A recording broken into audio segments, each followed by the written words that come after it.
Mathayo mlango ule wa 15 mstari wa 8 na 9. Mathayo 15 mstari wa 8 na 9. But I do thank you for the subject we're tackling this month. I'll make a statement as I come to the conclusion of this message. But for now, I pray that I hold it.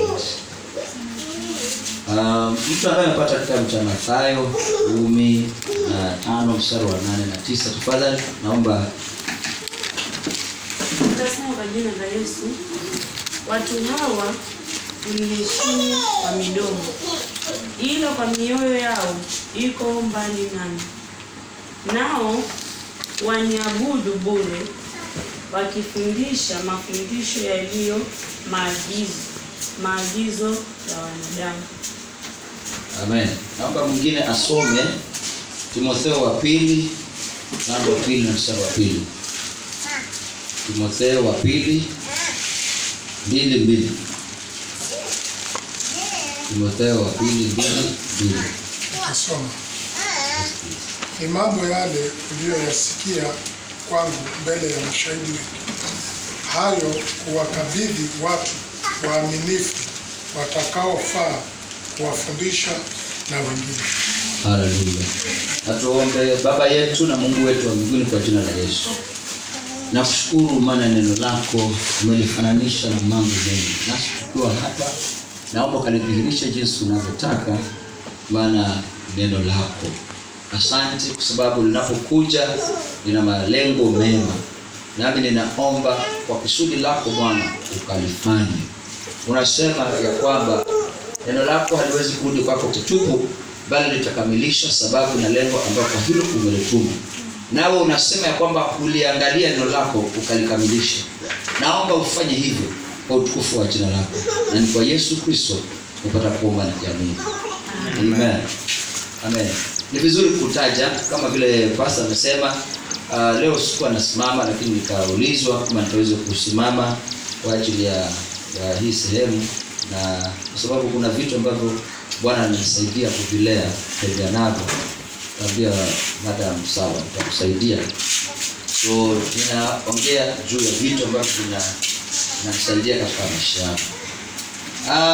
Nimesikia tu niongee juu ya mapokeo, sababu ni vitu ambavyo vimenenwa kwangu kwa muda, na ndio maana nilipoambiwa nishiriki nikaona kuna sababu ya kutofanya kama kuna vitu ambavyo Bwana amenipokeza.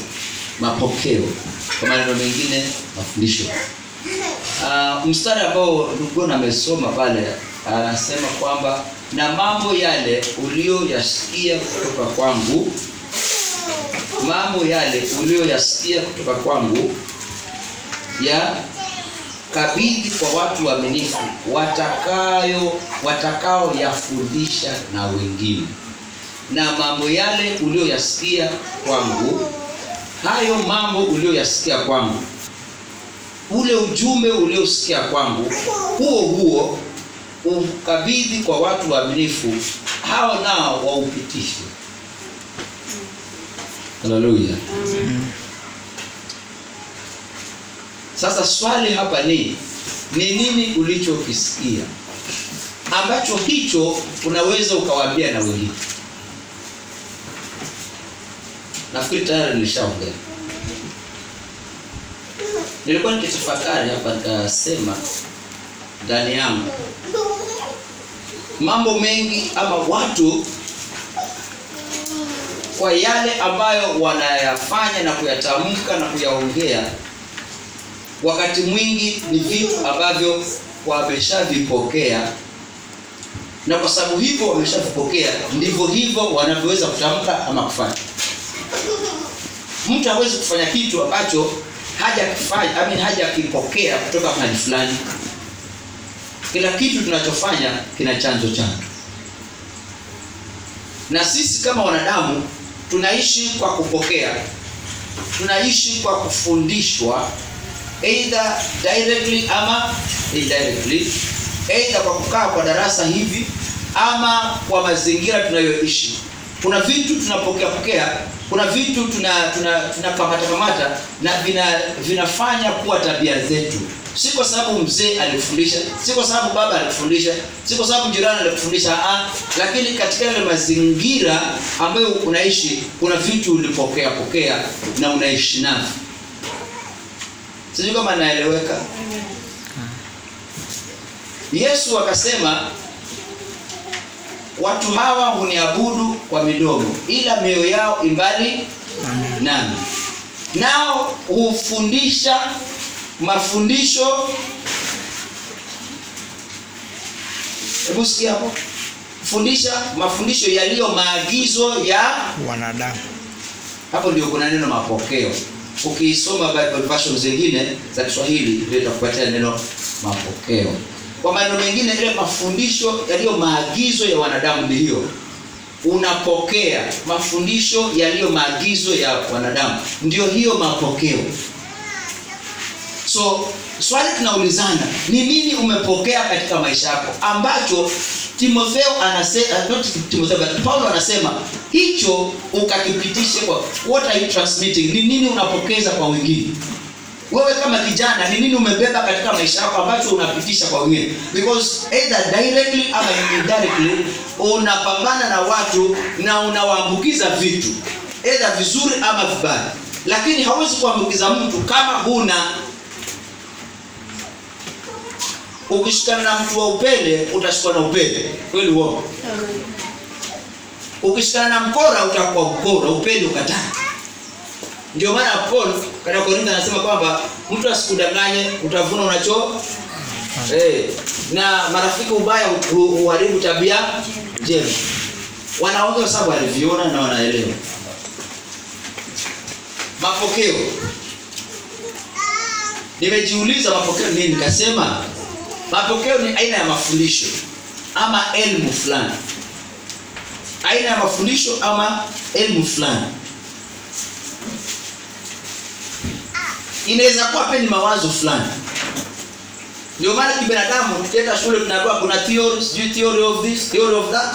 Ni mawazo yale ambayo wengi mwishoni wanakubali kana kwamba ni kweli. Hata kama si kweli lakini wanabeba kana kwamba ni kweli. Aina ya elimu fulani ama mafundisho fulani ndio haya mapokeo. Na Yesu aliyaona akasema hawa watu wananiabudu kwa midomo. Si kwamba they are so genuine, si kwamba anapenda sana kuniabudu, hapana. Na ndio maana Yesu alikuwa mkali. Wakati ule angefanya muujiza akawapatia chakula wakala wakaenda, kesho wangekuja kwa wingi maana wanaambiana tulimpata jamaa kule ambaye mambo ya chakula ako sawa. Kwa hivyo haina haja ukae hapa nyumbani, tunataka kutafuta lunch, twende zetu tukamsikize pale, alafu dishi hiyo ni lazima. Na kwa hivyo si tumerahisishiwa maisha. So wakawa wamekuwa na tabia ya kumwendea Yesu na group kubwa sana pale naenda. Ndio maana siku ile akawahanda, akamwambia una tabia mbaya nyinyi wasee. Mnanikujia si kwamba mnanipenda sana. Si kwamba tupeni mnanimind kwa sababu ya yale bora yaongea kuhusu ufalme wa mbinguni. Wengine wenu hata ufalme wa mbinguni hamhitaji kabisa. Lakini kwa sababu ya ndengo, kwa sababu ya dish, kila sana wacheki mambo ya tumbo, basi mnakuja. So hamnipendi, mnapenda tu mambo ya tumbo.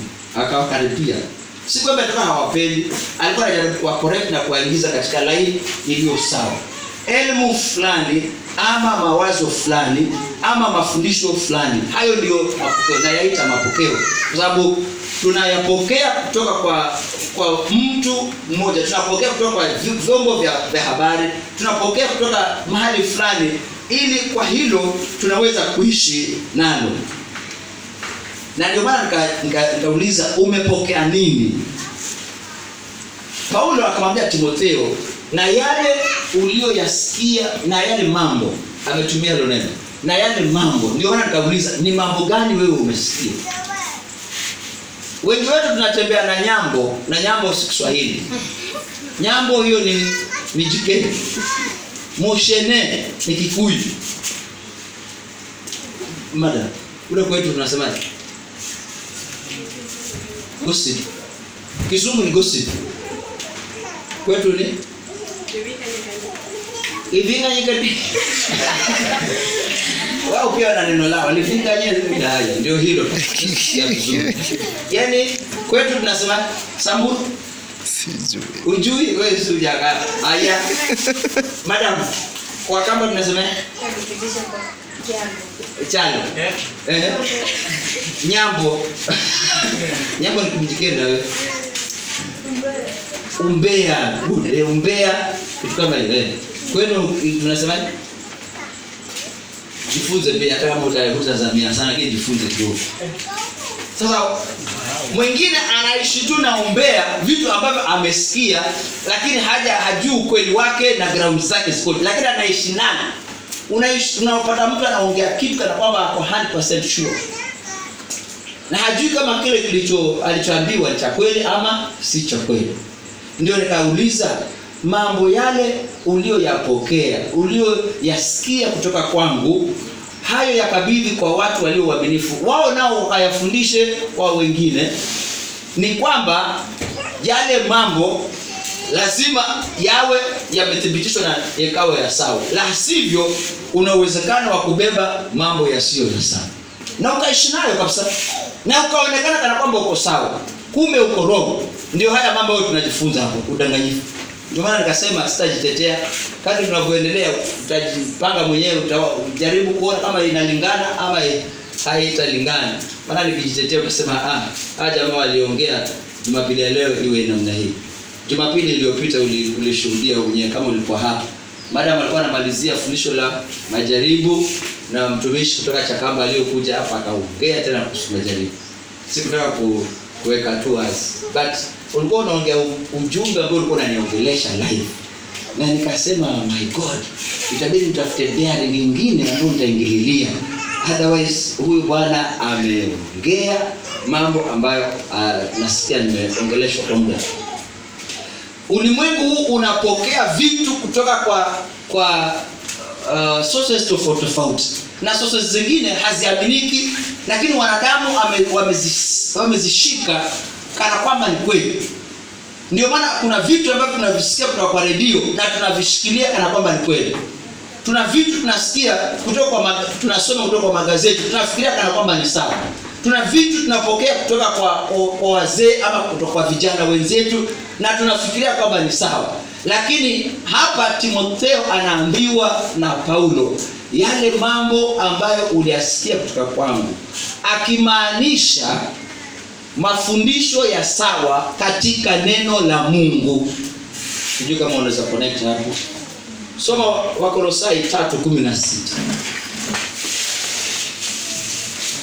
Alafu mwingine asome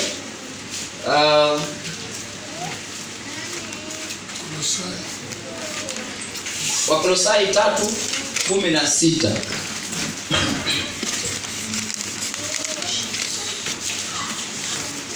Alafu mwingine afungue Timotheo wa kwanza 4:11.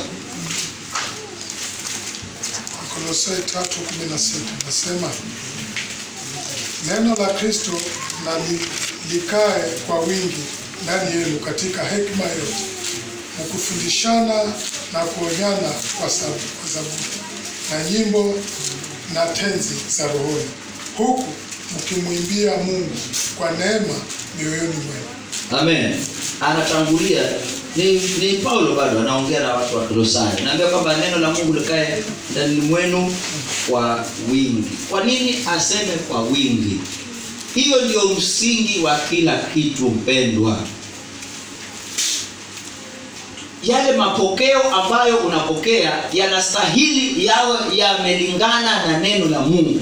Inastahili iwe ni neno la Mungu. Maana chochote ambacho kiko nje na neno la Mungu, hiyo ni porojo. Hiyo ni mushene. Hiyo ni habari ya kupotosha. Jambo lolote ambalo halilingani na neno la Mungu, ninaamini kabisa hilo si la Mungu. Yep. Fundisho lolote hata likaonekana ni zuri, lakini kama linakinzana na ukweli wa Mungu, hata kama linaongelewa na bishop, jifunze kusema huyo ni uongo. Kwa sababu gani? Halilingani na neno la Mungu. Na ndio maana Paul anamwambia kanisa la Kolosai, hili neno la Mungu likae ndani mwenu kwa wingi. Halafu Paul anamwambia Timotheo, katika Timotheo wa kwanza mlango wa 4 mstari wa 16. Naomba tusome hiyo haraka haraka.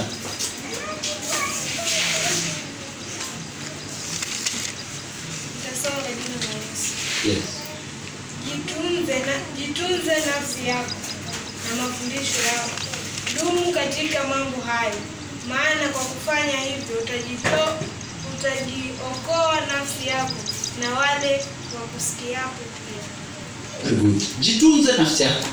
Halafu uchunguze, uangalie kwa makini mafundisho yako. Sasa kumbuka, siwezi nikafundisha kitu ambacho sijakifundishwa wewe. Ama siwezi nikafundisha kitu ambacho sijakipokea. Ndio maana hata wakati ninakaa peke yangu na kufanya study, Bible study peke yangu, devotion time, kuna vitu ninavipokea. Ama wakati tukienda kwa Bible study, wakati tunadiscuss pale, una vitu unafunuliwa na unavipokea. Unasikia kabisa, unaongeleshwa, unasikia kabisa hapana hichi kitu, hapana, unajisikia nimepata kitu kizuri katika maisha yangu. Hichi kinaweza kanisaidia katika maisha. Hiyo ndio mapokeo. Na ikiwa